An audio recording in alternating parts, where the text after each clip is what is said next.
I want to address the elephant in the room. President Biden is a boring old white man. I suspect if someone said that around him, he'd likely agree. The thing is, we should not be electing presidents to entertain us. As far as good governance is concerned, President Biden is an historic example. He took power at the height of the first modern day pandemic, and in the wake of his opponent, the sitting president, attempting the first coup in American history. The country was also reeling from racial unrest due to the murder of George Floyd. Derek Chauvin's trial took place during Joe Biden's first year.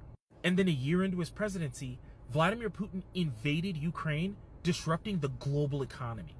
Despite the harsh environment President Biden took power in, he thrived. He quickly passed the American Rescue Plan to deal with the pandemic.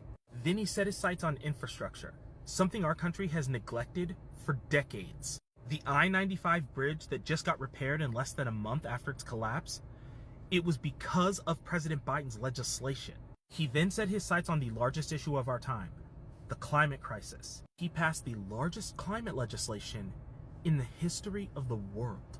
He passed marriage equality legislation, gun legislation, legislation expanding veterans affairs, manufacturing legislation, once again making us the manufacturing hub of the world. He has appointed more judges at this point in his term than any president in history, and the overwhelming majority of them have been people of color and women. We've got the lowest unemployment we've had since the 60s, including the lowest black unemployment ever.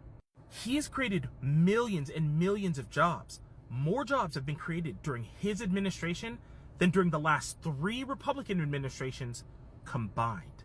I understand good governance isn't exciting. It doesn't get lots of ratings and clicks. But it is incredibly important. And we saw that during the Trump administration. We can never let that happen again. It is our responsibility to make sure that the person who occupies the White House, the most powerful office on earth, is a responsible citizen. President Biden is a shining example of the type of person we need to be elevating to that office. People who go to Washington, D.C. to make the lives of the American people better, to make our society better. But he cannot do it alone. His office may be powerful, but he needs our votes to give him the Congress that will let him truly unleash his legislative agenda. Let's all vote Biden-Harris in 2024 and deliver them a Democratic Congress with a majority so large they can pass the entire Democratic agenda.